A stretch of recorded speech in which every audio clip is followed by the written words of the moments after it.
Hello everyone, welcome to Taksila Learning. My name is Amit Kumar and I am a tutor of social studies. So today we are going to learn a new chapter of geography, that is physical features of India, grade, grade 9. So basically what do you understand by this physical features? ये physical features कहने का क्या मतलब होता है? तो physical कहने का मतलब कोई भी चीज जो प्रेजेंट है, मतलब कि ऐसी चीजें जिसे हम देख सकते हैं, which we can see, which we can touch. ठीक है, तो उस तरह की चीजों को हम कहते हैं फिजिकल। ओके, फिजिकल प्रेजेंस और फिजिकल फीचर्स। तो यहाँ पे इंडिया की बात हो रही है, तो इंडिया का फिजिकल फीचर्स क्या है, किन किन तरह के फीचर्स हैं जिन्हें हम फिजिकल फीचर्स कहते हैं। ठीक है, ओके, तो व्हेन आई से इंडिया, तो इंडिया कहने से क्या मतलब आपको क्या पता चलता है? क्या ये सिर्फ एक ऐसा देश है जो कि मिट्टी का है, या फिर यहाँ पे सिर्फ रॉक्स है, या फिर सैंड है, या सॉइल है, यही सब चीजें हैं?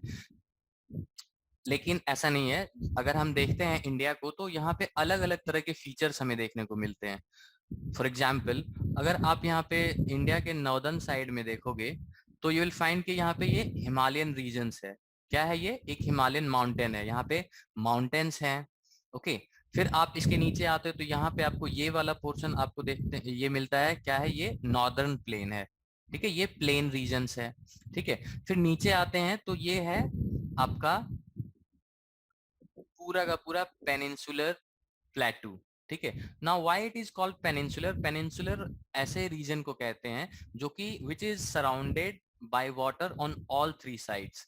जैसे कि यहाँ पे आपको इस साइड भी वाटर बॉडीज देखने को मिल रही है, अरेबियन सी है, नीचे सदर्न पोर्शन में आपको bay of Bengal, sorry, Indian ocean है, and on the eastern bank आपको क्या देखने को मिलता है? इधर बे ऑफ बंगाल है। दैट मीन्स कि इंडिया, सदर्न इंडिया जो है, it is surrounded by water bodies on all three sides, तो इसलिए इसे हम पेनिनसुलर इंडिया भी कहते हैं। ठीक है, तो ये क्या है? पेनिनसुलर प्लेटू है हमारा। ओके, फिर आप नीचे यहाँ पे और आते हैं तो यहाँ पे हमें ये भी देखने को मिलता है। ये क्या है? तीन साइड से वाटर से घिरा हुआ है सिंस, तो ये सारे हमारे कोस्टल एरियाज हैं। ठीक है, we have a very long coastal area in our country. Okay, फिर और ऊपर देखते हैं, यहाँ पे हमें डेजर्ट भी देखने को मिलता है। Okay, and other than that we also have some of the island groups. दो मेजर आइलैंड ग्रुप्स हैं हमारे पास। One is Andaman Nicobar which is here, okay, and then the other one is Lakshadweep which is on this side in the Arabian Sea. ठीक है, तो these are various physical features. जब हम India की physical features की बात करते हैं, तो basically we are talking about all these features जो कि हमारे कंट्री में अवेलेबल हैं। तो our country is a very vast and it has a very rich varied rich physical features, we can say. Okay, now, so this is what we are going to study in this chapter, and along with that, now see, India, we will be talking about India and how vast it is, and the varied landforms of our country. So varied landforms means अभी जो भी चीजें हम बात कर रहे थे, है ना, माउंटेन्स है, प्लेटूज है, we have plain areas, coastal plains है, ये सारी चीजें क्या है? वेरीड, अलग अलग तरह के लैंडफॉर्म्स अवेलेबल है हमारे कंट्री में। ठीक है, और ये इट्स नॉट कि ये अभी जिस कंडीशन में हम देख रहे हैं, okay, as it is we are seeing it now, ये इस तरह से नहीं था। Okay, it's but it has happened over a period of time. काफी मिलियंस ऑफ ईयर्स लगे ये इस तरह। तो ऐसे तो कहीं आकाश से नहीं आ गया ना हमारी जमीन पे। इंडिया में ये जो हिमालयन माउंटेन है, तो वो इंडिया में ही क्यों है? ठीक है, जो डेजर्ट एरिया है वो वहां पे किस तरह से बना? तो ये सब चीज over a period of time, मतलब मिलियंस ऑफ ईयर्स लगते हैं, जियोलॉजिकल एज से कहते हैं। ठीक है, इतना टाइम लगता है तब जाकर के इनका इवोल्यूशन हुआ। तो वो भी देखें किस तरह से ये सब चीजें बनी। Basically formation of Indian landmass, जो इंडिया है, ठीक है, इंडिया का इस तरह का जो मैप है हमारा, वो कैसे बना? ठीक है, और उनमें बेसिकली जो हिमालयन माउंटेन है या नॉर्दर्न प्लेन्स है, जो पेनिनसुलर प्लेटू है, डेजर्ट, कोस्टल प्लेन, ये इन सब चीजों का फॉर्मेशन किस तरह से हुआ? ठीक है, और इंडिया को बेसिकली हम इन्हीं 7 मेजर फिजियोग्राफिक डिवीजन में डिवाइड करते हैं। पूरे इंडिया की अगर बात की जाए तो उन्हें हम इन्हीं सब कैटेगरीज में डिवाइड करते हैं। ओके, तो ये इन सब चीजों को हम आगे अभी डिस्कस करेंगे।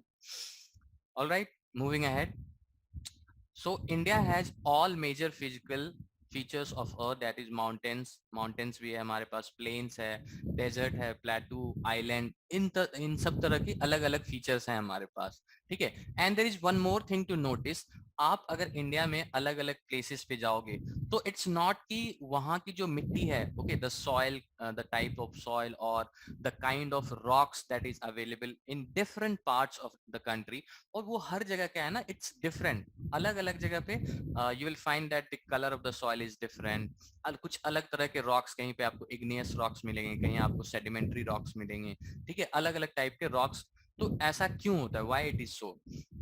तो बेसिकली ये डिपेंड करता है उस जगह के इन्वायरमेंट पे, वहां का फिजिकल फीचर्स कैसा है। फॉर एग्जाम्पल, कहीं पे क्या होता है कि बहुत ज्यादा टेम्परेचर रहता है, मतलब कि गर्मी वहां बहुत पड़ती है, then there are some places वहां पे बहुत ज्यादा बारिश होती है।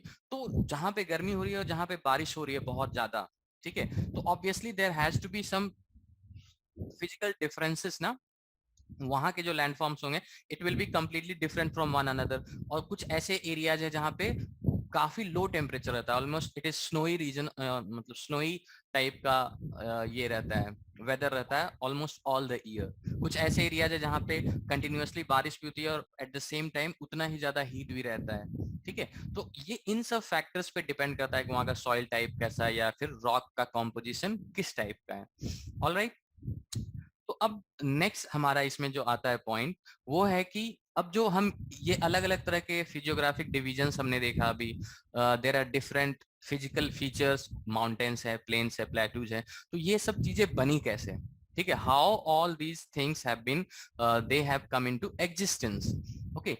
तो इसको एक्सप्लेन करने के लिए ना there are so many theories, लेकिन जो मोस्ट रिलेटेबल है और मोस्ट एक्सेप्टेड थ्योरी है, that is called theory of plate tectonics.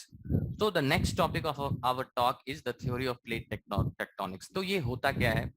First of all, तो वी नो कि जो हमारा अर्थ है, ओके, तो इसका only 29% or 30% of the area is the land mass, okay, the entire 70%, जो 3/4 area of the earth है, वो क्या है, it is covered with ocean and water bodies है, ठीक है। तो अब ये जो land mass है ना, it is divided into continents. We know that there are 7 continents, but अगर आप इसे इंडिया के जो फिजिकल फीचर्स है उनके पॉइंट ऑफ व्यू से देखते हैं, तो these are not just land mass which is called a continent, rather they are plates. तो how we can explain it, कि जैसे कि एक गोल सा है, ठीक है, एंड अंदर में क्या है, पूरा लिक्विड है, ओके, इट्स फुली लिक्विड, पानी है, और उसके ऊपर ना कुछ प्लेट्स रखे हुए हैं। तो ऑब्वियसली अगर नीचे लिक्विड है तो those plates are bound to move, है ना, वो मूव करेंगे इधर उधर, आगे पीछे, up and down, side by side. तो ये जो मूवमेंट हो रहा है ना, तो इसी को हम किस तरह से एक्सप्लेन कर रहे हैं, थ्योरी ऑफ प्लेट टेक्टोनिक्स के तरीके से, ओके। तो क्या है कि जो ये अर्थ है हमारा, ओके, अर्थ के नीचे मॉल्टेन मैग्मा पाया जाता है, ओके, लावा जिसे हम कहते हैं, है ना। तो अभी हम उसको डिस्कस करेंगे वो होता क्या है। तो लेकिन अभी अभी के लिए ये देखते हैं कि वो जो मोल्टेन लावा है उसके ऊपर ना ये लैंड मासेस हैं, जो अलग अलग 7 कॉन्टिनेंट्स जिसको हम जानते हैं, तो उसे एज ऑफ नाउ उसे हम एक प्लेट की तरह देखते हैं, ठीक है। तो वो अलग अलग जो 7 लैंड मासेस है, दे आर 7 प्लेट्स, और क्या है नीचे, पूरा का पूरा मोल्टन मैग्मा है, तो that is floating on it. तो ये जो प्लेट्स है ये आपस में ना कॉन्स्टेंटली इट इज मूविंग, ये अलग अलग तरीके का मूवमेंट होता है, that we will discuss later on, ठीक है। ये कॉन्स्टेंटली क्या हो रहा है कि मूव कर रहा है, लेकिन ये इतना स्लो मूवमेंट होता है कि it takes millions of years to move 1 inch और 1 सेंटीमीटर। तो इतने स्लो लेवल पे ये मूवमेंट हो रहा है। तो ये जो मूवमेंट हो रहा है ना प्लेट का इधर से उधर, तो that is only called theory of plate tectonics, okay. तो अब ये जो कुछ मेजर प्लेट्स हैं, ठीक है, कुछ माइनर प्लेट्स भी माने गए हैं अर्थ क्रस्ट के ऊपर, ठीक है। अब ये जो मूव करते हैं ना, तो इसमें कुछ कुछ चेंजेस आते हैं, ऑब्वियसली इतना बड़ा लैंड मास है, अगर वो मूव करेगा तो there are bound to happen some changes ना। तो उन चेंजेस की वजह से क्या आता है, कहीं पे इट लीड्स टू फोल्डिंग, तो फोल्डिंग होती है तो माउंटेन बनता है, फॉल्टिंग होती है, फॉल्टिंग होता है तो वॉल्केनो इरप्शन होता है। तो इस ये सब अलग अलग एक्टिविटीज होगी, ठीक है, अर्थ के अंदर। तो we will be discussing all those things. Moving ahead, तो ये जो नेक्स्ट है, it is explaining that what is the theory of plate tectonics. So this theory explained that upper part of earth, that is called the crust, it is divided into 7 major and some minor plates called tectonic plates. तो यहाँ पे इस diagram में you can सी कि जो major plates हैं, जैसे कि ये वन है, ये वाला पोर्शन, ये है आपका पैसिफिक प्लेट, ठीक है। और यहाँ पे जो सेकंड है, ये आपका नॉर्थ अमेरिका, ये साउथ अमेरिका है। तो नॉर्दर्न अमेरिका वाला पोर्शन जो है ये कहलाता है नॉर्थ अमेरिकन प्लेट, सदर्न वाला साउथ अमेरिकन प्लेट। और जहाँ पे जब हमारा इंडिया आता है, ठीक है, जो पूरा का पूरा Asia it is covering, it is called Eurasian plate, क्योंकि ये यूरोप और एशिया दोनों को कवर करता है। Then we have African plate, है ना। तो इसी तरह अलग अलग क्या है, मेजर प्लेट्स हैं और some of the minor plates are also there, like Caribbean plate है, फिलीपींस प्लेट है, ये अलग अलग तरह के प्लेट्स हैं। अब मैंने अभी आपको बताया कि ये क्या है, ये प्लेट्स जो है आपस में कॉन्स्टेंटली मूव कर रहे हैं, ठीक है। और ये जो मूवमेंट होता है तो इसकी वजह से अलग अलग तरह के वहां पे प्रोसेस या फिर फीचर्स डेवलप होते हैं। तो this is only called plate tectonics. तो इसको और अच्छे तरीके से समझने के लिए will also discuss the interior of the, इसको समझने के लिए विल हैव टू अंडरस्टैंड कि जो हमारा अर्थ है तो वो अंदर से कैसा है, ठीक है। What is the interior of our earth made up of, क्या क्या चीजें हैं अर्थ के अंदर। So this is what we are going to discuss next.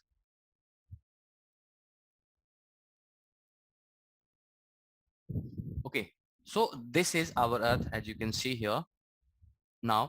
इसका ना एक पोर्शन यहाँ से इस तरह से निकाल के यहाँ पे दिखाया गया है, ठीक है। अभी हम एक मेजर ये ओवरव्यू लेने की कोशिश करते हैं। ये जो अपर पोर्शन है अर्थ का, ठीक है, अर्थ है, जैसे आप जैसे नीचे जाना शुरू करोगे तो अप टू 100 किलोमीटर, ठीक है, अर्थ का सरफेस है, वहां से आप 100 किलोमीटर तक जाओगे तो आपको क्या मिलेगा, this area is called crust of the earth, ठीक है। Crust, that is the upper layer of the earth, okay. जो अपर लेयर है which is extending from 0 to 100 kilometre, this is called crust. और जब आप 100 किलोमीटर से नीचे जाते हो, ठीक है, बिलो, तो from 100 kilometre up to 2900 kilometre. So this is what we are talking about. From here, ये छोटा सा एरिया जो है ये आपका क्रस्ट है, और यहाँ से क्रस्ट के नीचे से लेकर के अप टू 2900 किलोमीटर, तो ये कितना है, फ्रॉम 100 किलोमीटर टू 2900 किलोमीटर, ये क्या है आपका मेंटल कहलाता है। तो अभी जो हम मैग्मा और लावा ये सब बातें कर रहे थे ना, ये आपको मेंटल में ही मिलेगा, ठीक है। और मेंटल से जब और नीचे जाते हैं, यानी कि दैट मींस बिलो 2900 किलोमीटर, ठीक है, तो वहां से आपका शुरू हो जाता है outer core, okay. And this outer core is basically believed to be in liquid form. और ये लिक्विड क्या होता है, एक्चुअली वही लावा है।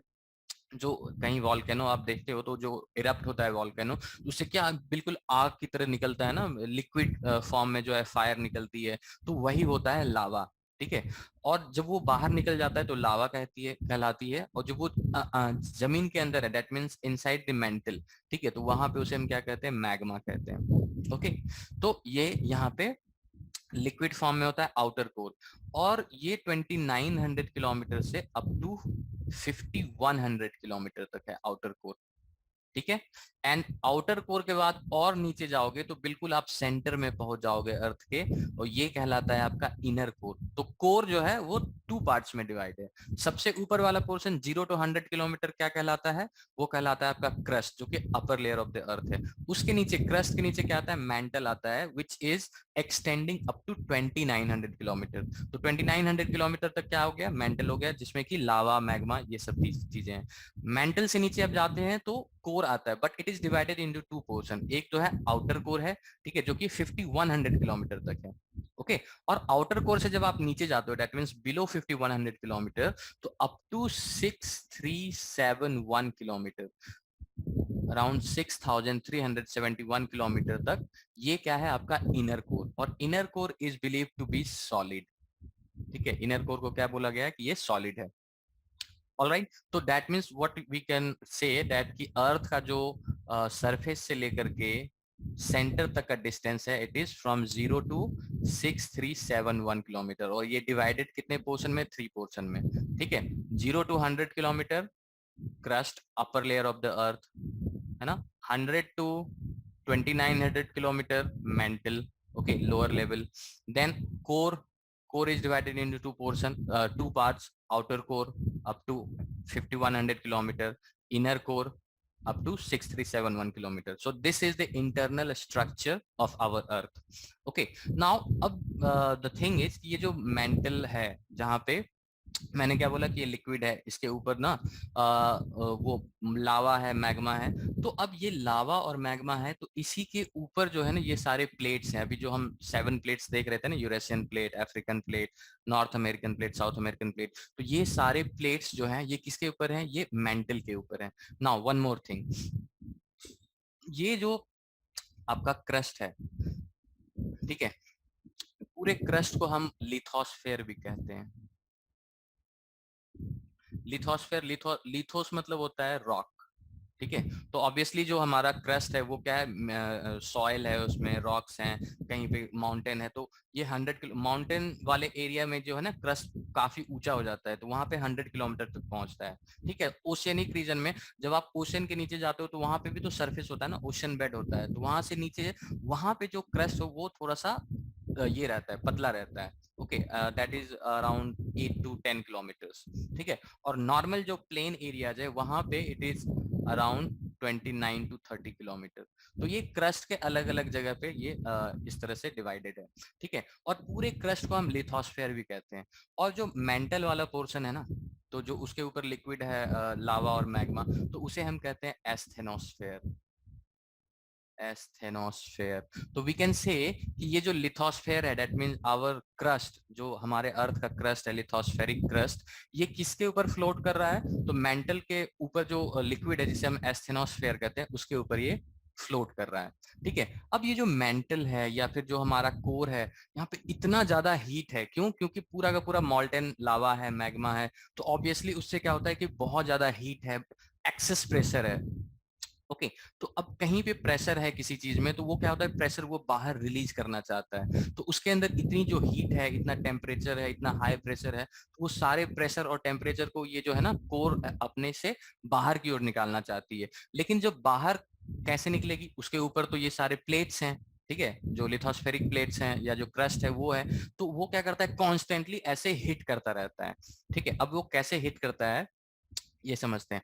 आप अपने किचन में अगर जाओगे तो कभी जो टी होती है, जब चाय बन रही होती है, तो बॉयल करते हुए देखना, या फिर जब वाटर बॉयल हो रहा होता है उसमें देखना, ठीक है। जब वो काफी गर्म हो जाता है ना, तो नीचे से एक इस तरह से करंट निकलता है, ठीक है। और करंट निकल के क्या होता है, इस तरह से सबसाइड कर जाती है। जैसे कि मान के चलो ये एक प्लेट है, इसमें पानी है, तो यहाँ से उठता है करंट इस तरह से, और ऐसे ऐसे सबसाइड कर जाता है, ठीक है। तो ये हो क्या रहा है एक्चुअली में, जब आप इसे हीट कर रहे हो ना नीचे से, तो यहाँ पे जो मॉलिक्यूल्स हैं वाटर के वो हीट हो रहे हैं। और जब इट इज द टेंडेंसी, जो वाटर की टेंडेंसी होती है, जब हीट हो जाती है, तो जो हीटेड मॉलिक्यूल्स है वो ऊपर की ओर बढ़ते हैं, ठीक है। और जब ऊपर आता है तो इसका मतलब जो नीचे फिर जो ठंडा वाला पानी है वो फिर यहाँ पे आता है। तो it is a continuous process. तो इस चीज को हम कहते हैं convection current. What it is called? It is called convection current. अभी हम इसको कनेक्ट करेंगे आगे, इसीलिए मैं बता रहा हूँ कन्वेक्शन करंट को। ओके, तो अब ये कन्वेक्शन करंट यहाँ पे भी जनरेट हो रहा है। तो नीचे क्या है, पूरा का पूरा अर्थ मतलब मेंटल में क्या है, लावा है, मैग्मा है, और उसमें एक्सेसिव हीट है, टेम्परेचर है और प्रेशर है। तो उससे भी क्या हो रहा है कि ये कन्वेक्शन करंट निकल रहे हैं, और ये कन्वेक्शन करंट निकलते हैं और जाके टकराते किस पे हैं? हमारे अर्थ के क्रस्ट पे। और जहां जहां टकराएंगे ऑब्वियसली क्या होगा, मान के चलो जैसे ये क्रस्ट है, तो यहाँ पे मान के चलो ऐसे टकरा रहा है ये कन्वेक्शन करंट, तो हल्के से कहीं पे अगर ये वीक होगा थोड़ा सा क्रस्ट, तो वहां पे क्रैक्स डेवलप होंगे, ठीक है। क्रैक्स डेवलप होंगे तो वे यही धीरे धीरे धीरे क्रैक्स क्रैक्स डेवलप होते होते ये जो हमारा क्रस्ट है ये अलग अलग पार्ट में डिवाइड हो गया, टूट गया और धीरे धीरे मूव करने लगा।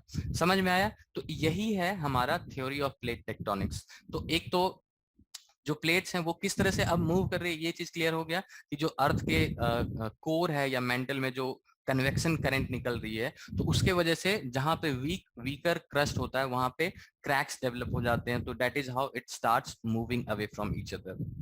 Clear? This is I think very much clear to you. Now moving ahead. तो यही है कॉज ऑफ जो प्लेट्स के जो मूवमेंट होता है, अभी मैंने इसी चीज को एक्सप्लेन किया, ठीक है, कि किस तरह से प्लेट का मूवमेंट होता है, तो वो कन्वेक्शन करंट की वजह से मूवमेंट होता है, और ये जो मूवमेंट हो रहा है प्लेट्स का, इसे ही हम क्या कहते हैं, this is called theory of plate tectonics. अब ये जो मूवमेंट होता है, ये ना तीन, मतलब इसके भी अलग अलग टाइप्स होते हैं, ठीक है, और जो मूवमेंट होती है तो उससे क्या क्या अलग अलग फीचर्स डेवलप होते हैं, स्टार्टिंग में मैंने आपको बताया था कुछ कुछ फीचर्स डेवलप होते हैं, ठीक है। तो this is a topic of some other time. तो अभी मैंने आपको ये एक्सप्लेन किया कि थ्योरी ऑफ प्लेट टेक्टोनिक्स होता क्या है।